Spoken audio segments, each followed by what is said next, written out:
Yeah, I started thinking about doing something like this when I thought about the editors, and I felt for them because the editors have the big chore of trying to make sometimes things that aren't quite ready for publication and sometimes could be a lot of work.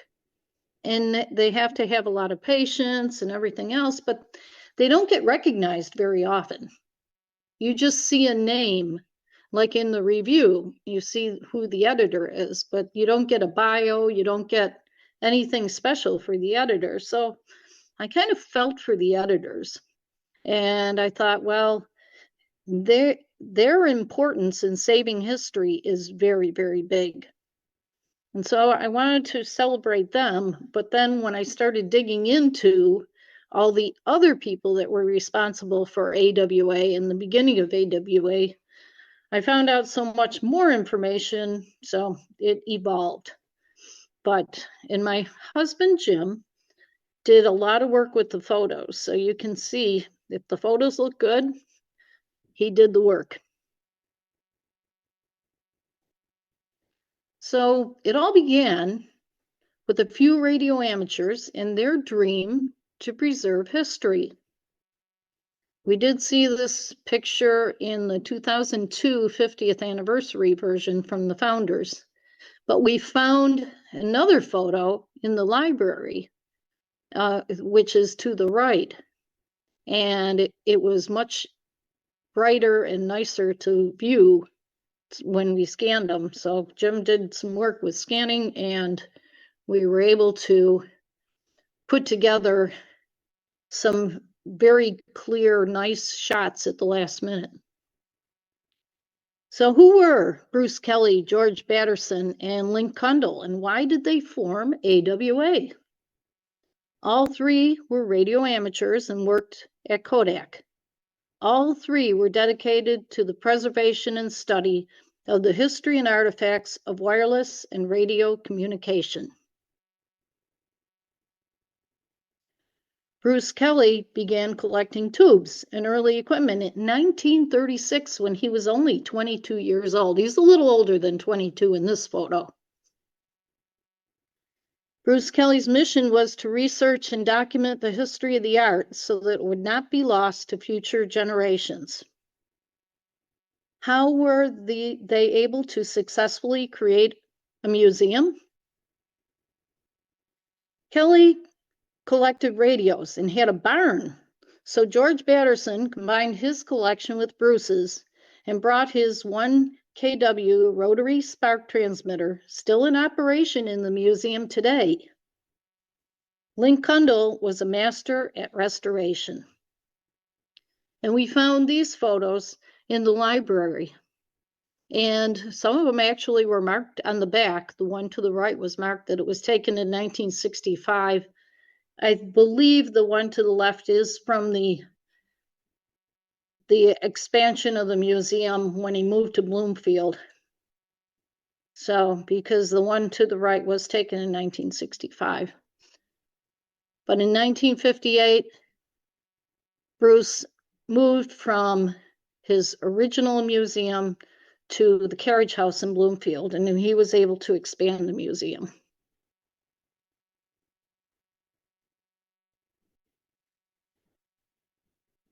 Kelly, by 1948, he had set up a museum and exhibited items from a collection at the 1948 Rah Rah Hamfest.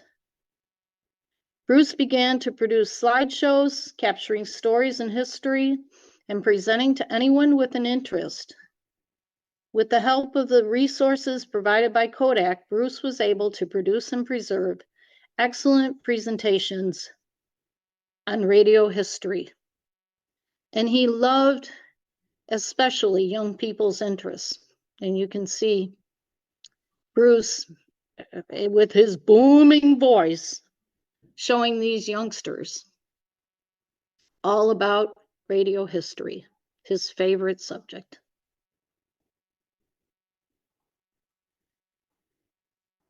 Eventually, they outgrew the carriage house and moved to the Bloomfield Academy building. And going back to the OTBs, looking for history, the history that was saved, it was all about the different people that were involved in putting together the new museum in 75.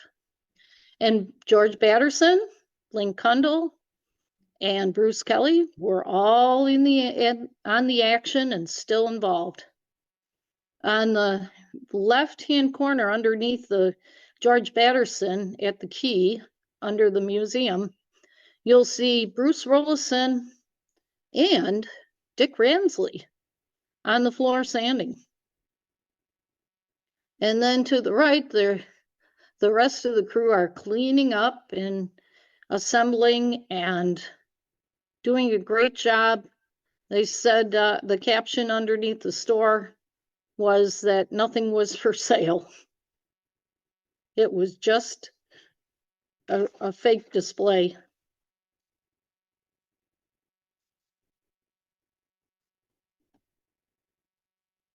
How did the word get out about AWA? Well, I think John Crabtree's on. He was digging through QSTs, and he found that mentions of AWA's activities began to surface in the media through the years immediately following the 1952 formal formation of the AWA Club by Kelly, Batterson, and Kundle. QST mentioned the club's activities as early as 1953. By 1954, membership had increased to 155.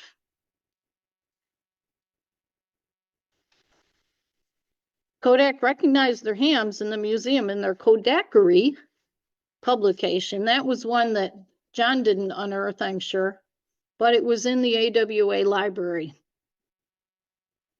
And you can see in this publication that in the upper right is Link Kundle, and Kelly's on the left on the right side group of photos, bottom left.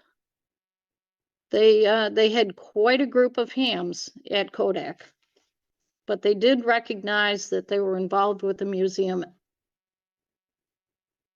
at the time. In 1959, there was a larger QST article called History in the Making.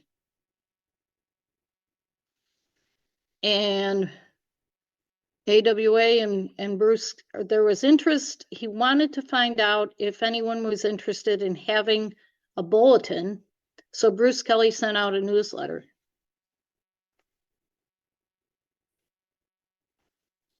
I did want to say that John Crabtree also found the first written account of the AWA Museum published in England in 1956 by the RSGB. So the history in the making was a little bit later than that.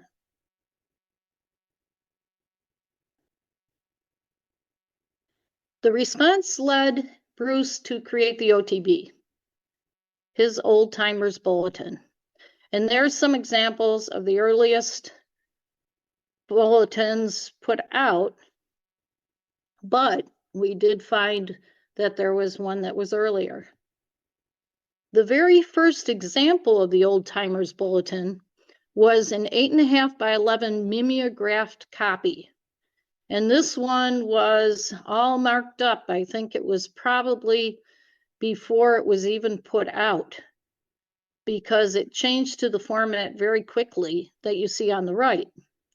The original Old Timers Bulletin had lightning bolts, and there was quite a few requests when people continued to hear about AWA and join, and they wanted the original first bulletins. So I'm sure there was a reprint done shortly after he was sending them, maybe in the first year, where he added the towers. So you'll see volume 1, 2, and 3 out there with the towers, and you'll see some with the lightning bolts, and you know that you have the earlier ones if you see the lightning bolts. The first monographs, struggled to be able to find a couple of these, but again, the library to the rescue. They had everything but the first one, and we have an extra first one. So they gave me the third one, which they had multiples of. And I said, I'm bringing them the first one. So we'll have the first one in there. We may end up finding more in the future, but in the first grouping, this is what we found.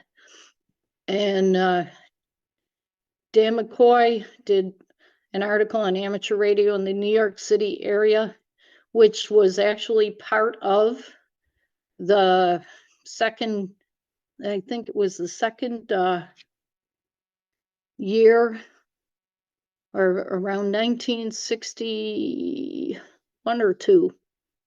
And then shortly after, the monogram number 2, 3, and 4 were created, and the fourth one was about Zenith. This was the original monographs. Then a new series came up and was published a little bit later on from 78 to the 80s. And Gerald Tyne got involved, Leland Anderson, who was into Tesla pretty heavily, Thorne Mays, who really was a great historian, and Elliot Sibowicz did one as monogram number 4. And as we know, he was very active with the Smithsonian. Paging through the stages of the OTB tells a story. As we go through, we are amazed at some of the items that we can learn from just paging through the old OTBs. Bruce Kelly was the editor of the OTB from 60 to 88. He really didn't do any monographs. He didn't get involved in so many of the other publications. He was pretty busy between the museum and the OTB. When he passed, the February 1998 journal, if you have access to it, and you can always get it on CD, but it's nice to have the hard copy, pays tribute to his life and legacy. And there's some really good articles in there about Bruce Kelly. Eventually, the OTB was renamed to become the AWA Journal in 2005. We were very fortunate to meet Mrs. Joya Marconi Braga, Marconi's daughter, in 1984 when we were at the conference, and we were really into Marconi at the time, and we're fortunate to get best of show. So this picture was actually found in the 2002 the 50th anniversary 2002, but I believe it's also in one of the OTBs, and not positive. But to the left, you see Marconi's daughter again. In 1995, she came to the AWA conference, and she went immediately after to go to Niagara Falls by herself. She was in her 80s at the time, and we were pretty amazed that she was just traveling around by herself like that. But we were sad to hear that within a few months, by July, she had passed away. So we were especially fortunate to have gotten to meet her twice and have that special time with her back in 1995. And then to the right, it's actually on one of the OTBs, they caught a young Bob Morris. Bob Morris was very involved in the early days of AWA. He was quite the historian. And Bob Morris is the one that really got together with Bill Fazette to start the review. And he was quite a character, but in this case, a young Bob Morris is shown, and a ham, W2LV, was with Captain Stevens in the Stratosphere balloon gondola used during the famous 1935 tests. So with the Bob Morris that we met back in the late 70s and early 80s didn't look like that, but he was quite a character, and what a gentleman. The early historians we were very fortunate to get to meet some of those in the 70s and 80s, and Bob Morris was one of them that we remember fondly. To the very right was the 1984 get together in London. The BBWS hosted AWA in London, and we were fortunate enough to make that trip. And it was a fun time at the garden party, which you see on the front of the OTB.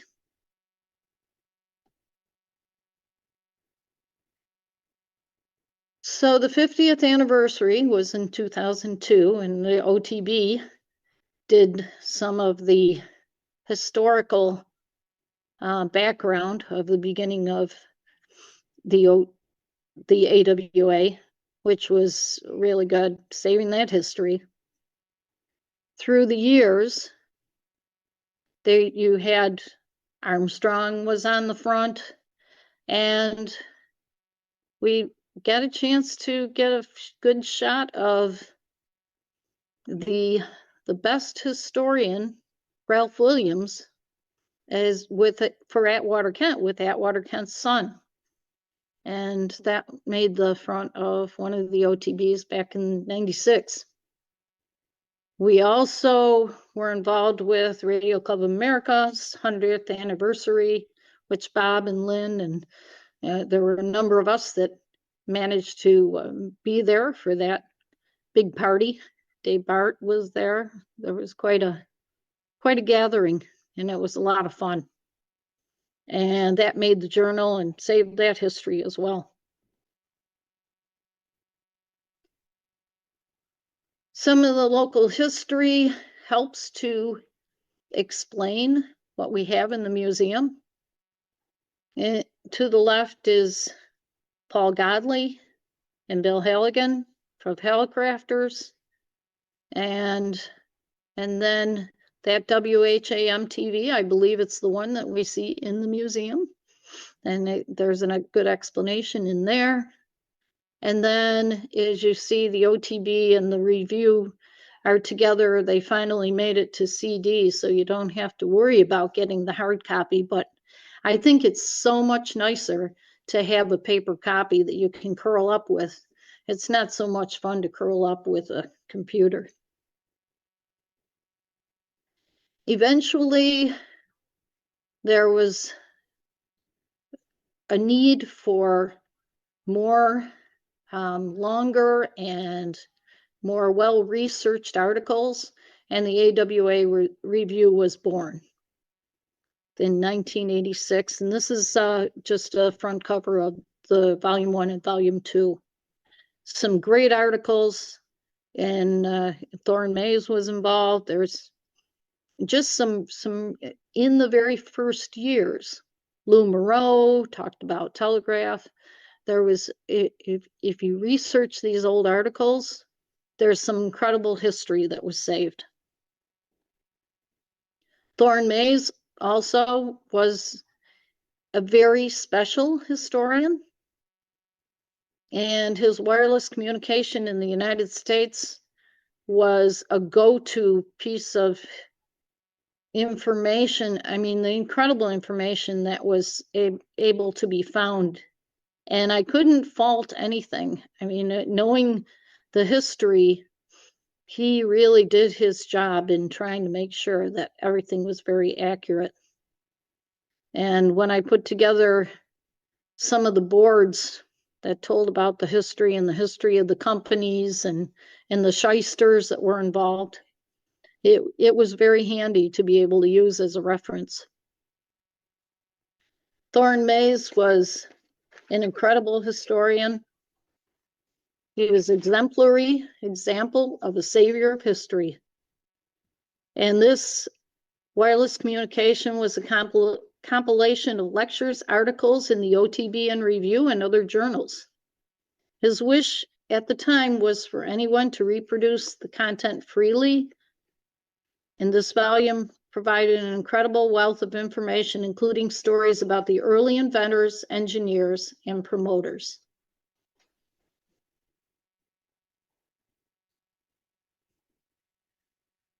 I started to put together exactly when these editors were editors, and then it just became so much.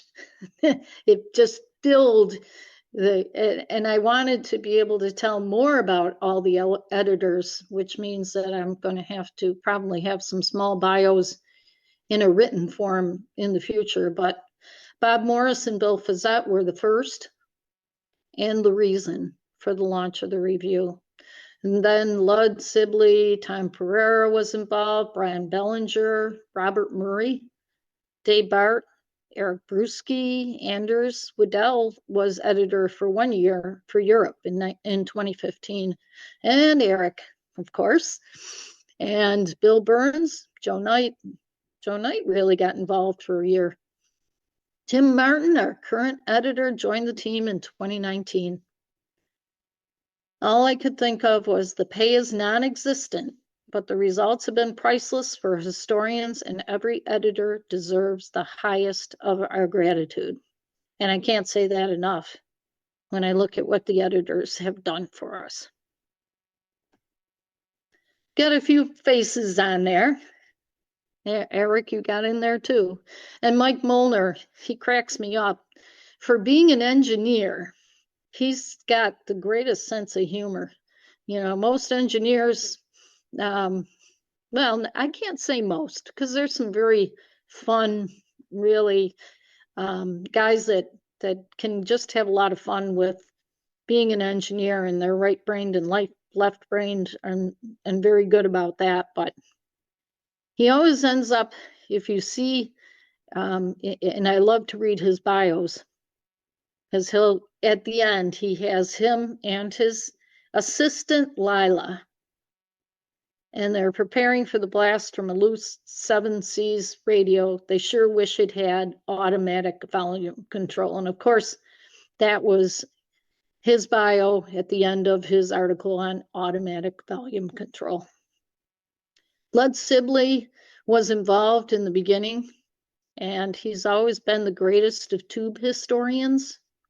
So he got in there. Of course, Dave and Julia. Dave's been, I don't know how he does it, but just about every year he pumps out another article. And like Eric. And Jim and I really have to do more writing, so we're stuck in there because I'm doing this talk, but we will hope to be able to get new pictures for the next bio. This was snapshots from the 2002 commemorative 50 years of AWA.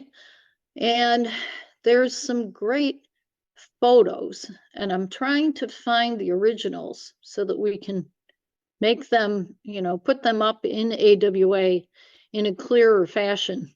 But Bill Fazette did an extremely, I mean, he was so busy at the time from what I hear, and he was president as well, but he made sure that this 50th anniversary commemorative publication happened. And it's beautiful for learning the history of AWA. And I'm hoping that we continue that for the next celebration, which isn't very far off.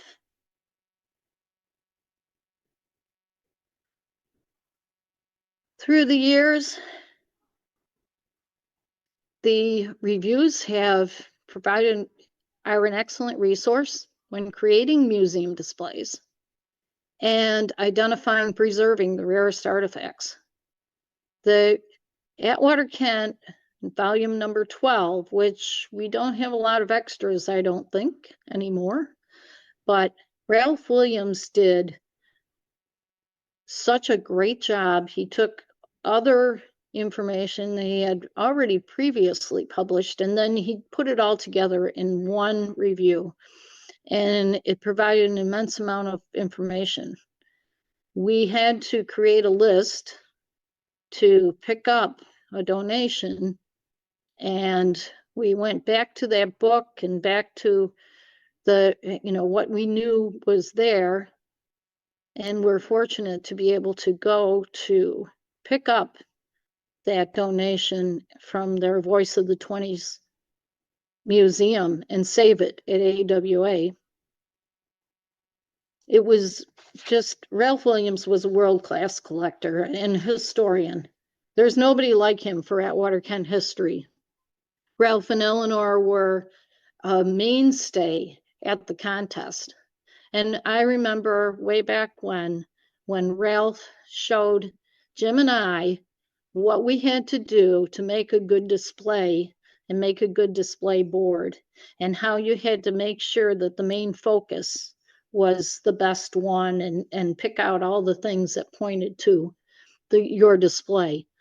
He was a mentor and just an incredible guy all around. Ralph and Eleanor, after they passed, the family allowed Jim and I to pick up the display to honor and share their vision.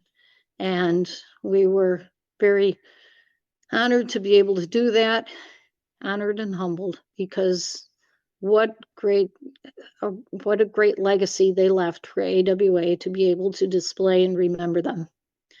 And we did it during COVID. It was in 2020. We were still kind of nervous about getting out there. We had to take took a trip on a ferry to the tip of Long Island where they were, and we picked up all the things that you will see, with a few more, in the next exhibit. And that's our Atwater Kent exhibit that was given to us.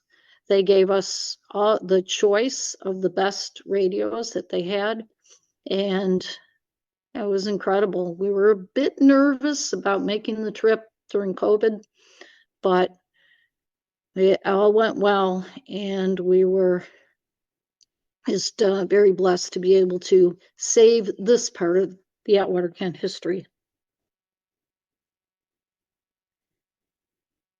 The AWA Museum has many exhibits that take information from the articles that are in the review.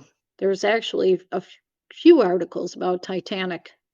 We were able to take some of the information that we put together in our review article for the display as we were putting it together.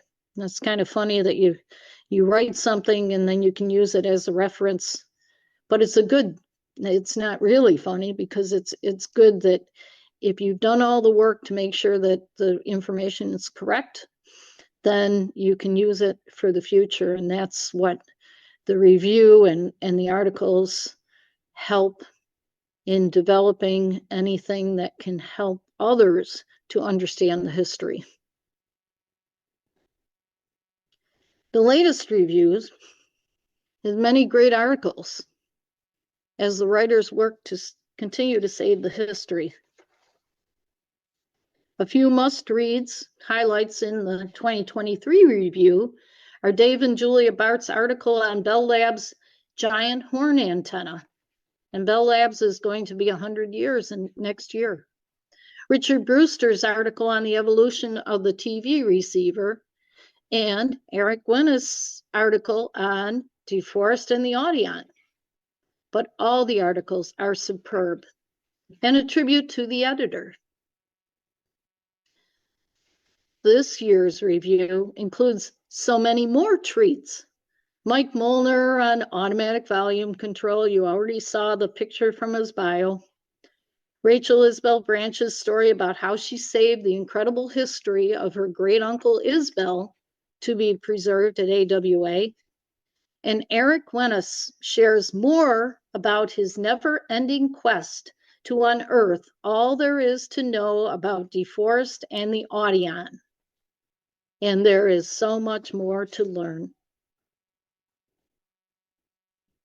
Eventually, the Western Union Museum found its way to the AWA Museum.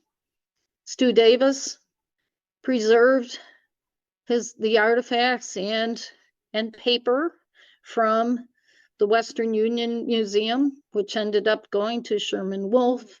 And then the Wolf family helped us create this station by allowing us to come and pick up many of these items from the Western Union, the original Western Union Museum.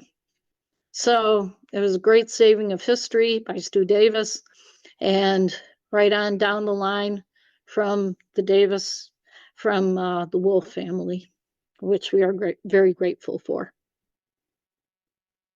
Lou Moreau was quite a character. You'd see her smoking a stogie, and she was kind of just a very much of a character, and she loved telegraph keys. This one was one that she ended up, it came from Western Union to her, and it is the surviving example of the Johnstown flood key. It was actually used during the Johnstown flood and recovered later after the operators had passed. They were victims of the flood, staying at the key to the last minute to try and save as many lives as they could. But it's great that it made its way to our museum, saving some more history and a great story. Sad story, but great. There's an OTB article on the Voice of America, saving it from Delano, California. And there's articles on Popley, which you see on the left as his photos to the left of the Voice of America exhibit, since he was involved with Voice of America for years in the 50s. We have a great exhibit, and there's just so much more information to learn about, but thankfully that part of history has been saved and is here at AWA. Bruce Howes in 2009 review did an article on the Gross Radio Company, and I'm looking forward to putting his eagle on display. It learned a lot more about Gross Radio when we stopped to see him and bring back some of the items from his that he had saved. And we're looking forward to continuing to save more of that history, which is a very interesting company, and one guy saved that company and created all these very beautiful sets.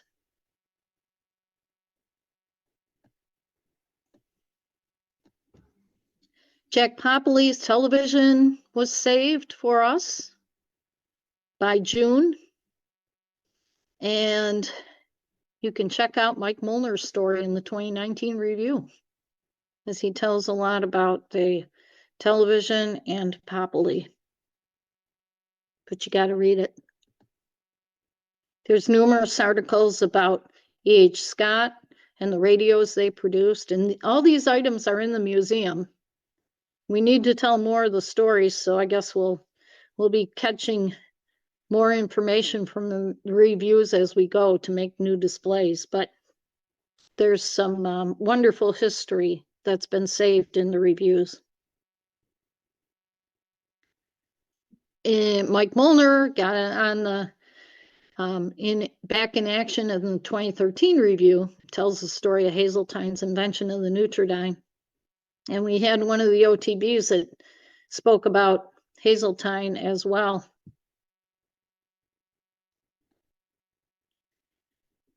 Dave Bart, he's done a few articles about the history of Radio Club of America, and we've teamed up with him and teamed up with them to get there for the 115th anniversary, which just happened in New York City. I made up a PowerPoint presentation for the 115th year anniversary, and those are slides from my presentation are to the left and right of the banner. We were able to take a few of the items that are now back in the showcase to display, and there was quite a bit of the enjoyment by the older members of the Radio Club of America to see some of the items from their history.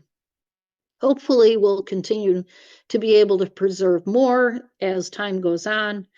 We know that there are probably some things out there that may still need to make their way to AWA and join the items that we're preserving.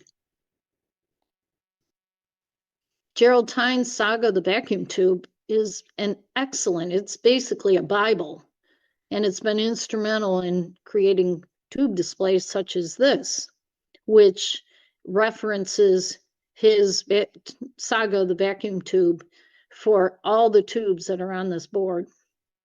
And I didn't even know who had put it together until I went through old OTBs and finally found reference to this, that it was created, and now I have the information and I put it with the exhibit because it's great to be able to find where something came from and understand who put it together. And that history was saved in an OTB. I thought you might like this shot. We did enjoy going to the flea markets too, and the conferences. In the 1980s, this was 1980 actually, our daughter was born, and she was only a couple weeks old, and we made our way to, we didn't miss the conference, and she probably didn't care that she was there, but it is part of history now, and we've saved that history with this photograph. The AAA library has many documents that are available for research. There's major archives. The Radio Club of America History and Proceedings is part of the archives. Thorne Mays and Bruce Kelly saved history with their audio collection of interviews with radio pioneers, and I know some of them were digitized, and probably a good amount of them were digitized. The Western Union Museum archives are, we're still working on getting those organized, but we do have them, and so much more. We started looking for photos of the early days, and it was incredible the things that we were finding, and a picture's worth 1,000 words. Those photos as documents are just incredible. Being that the guys that started AWA came from Kodak, they did save, and all the different slideshows and things like that have really made a difference with saving the history of AWA. And then Mark Ertl, you're not getting out of this. Chris Honan and Mark Ertl have facilitated and shared older and more recent presentations using AWA's YouTube capabilities. I hope you don't edit this out. Brian Harrison receives rave reviews on his military radio sharings.